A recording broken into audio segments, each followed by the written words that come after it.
कांग्रेस हुकूमत के सरबराह वजीर आला जनाब रेवंत रेड्डी साहब और इस हुकूमत के वजीर फाइनेंस नायब वजीर आला जनाब पटेल विक्रमार्का साहब को हम तमाम लोगों की जानिब से बहुत बहुत हम मुबारकबाद और शुक्रिया अदा करते हैं, क्योंकि फिर एक बार हमारे चीफ मिनिस्टर साहब ने माइनॉरिटी दोस्त हुकूमत, माइनॉरिटी दोस्त होने का एक वाज़ेह सबूत हमारे सामने रखा। जो बजट एलोकेशन हुआ है 3003, जो इस साल का जो बजट एलोकेट हुआ है, ये अब तक का तारीख का सबसे ज़्यादा बजट अक़लियतों को इस बार दिया गया।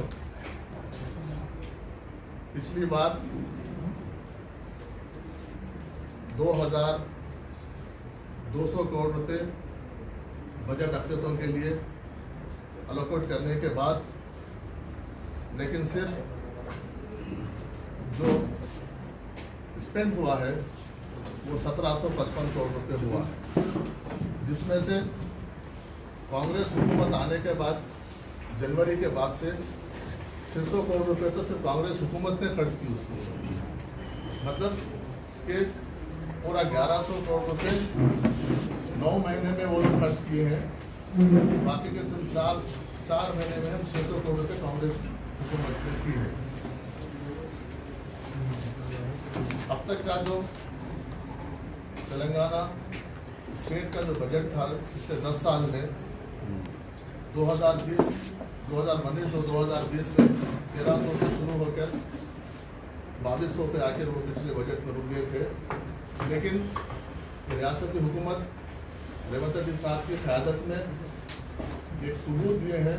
और एक बड़ा कारनामा है कि 3003 करोड़ रुपए एक साथ पिछले बजट से कंपेयर करते हुए 800 करोड़ रुपए इमीडिएट जो बढ़ा के जो कारनामा किए हैं, वहाँ ये हम उनको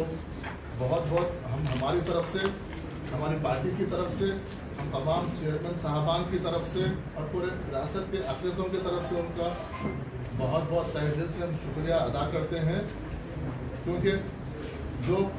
बजट उन्होंने दिया है यकीनन आने वाले दिनों में मुसलमानों की फलाह बहबूदी के लिए, मुसलमानों की माशी खुशहाली के लिए, चाहे वो रोज़गार को लेके हो, चाहे वो स्कॉलरशिप्स को लेके हो, चाहे वो वक्फ को लेके हो, चाहे उर्दू के लैंग्वेज को लेके हो, चाहे हज कमेटी को लेके हो, वो उनका एक कारनामा, एक अजीम कारनामा है। यकीनन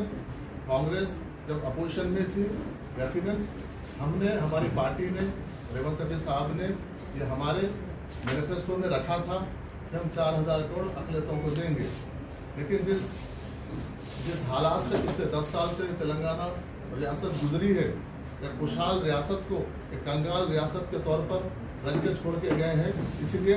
कुछ एडमिनिस्ट्रेटिव, कुछ फाइनेंशियल, कुछ इश्यूज को लेके डिस्कशन करने के बाद, क्योंकि माइनॉरिटी डिपार्टमेंट की तरफ से 4000 करोड़ का ही प्रपोजल गया था, लेकिन कुछ माली वजूहात के बिना पर इस साल, क्योंकि टाइम नहीं है, क्योंकि पार्लियामेंट का इलेक्शन था, 3-4 महीने उसी में कोर्ट में चले गए हैं, इसलिए अब जो बजट जो रिलीज़ हुआ है 3300 करोड़ रुपये जो रिलीज़ होंगे, ये अगले 6 महीने तक, 7 महीने तक के लिए रहेगा। फिर मार्च में जब नया बजट आएगा, हम फिर वापस सब लोग एकजुट होकर हम लोग फिर हुकूमत से, सीएम साहब से और फाइनेंस मिनिस्टर साहब से हम ये फिर आने वाला जो हमारा जो कांग्रेस पार्टी की जो हमारी अक़लियतों को लेकर जो नुमाइंदगी थी, उसको हम तमाम अक़लियतों की तरफ से, पार्टी की तरफ से उनको नुमाइंदगी करके आने वाले बजट में यकीनन हम 4000 करोड़ कराने का हम तमाम लोग हम इसका काम करें।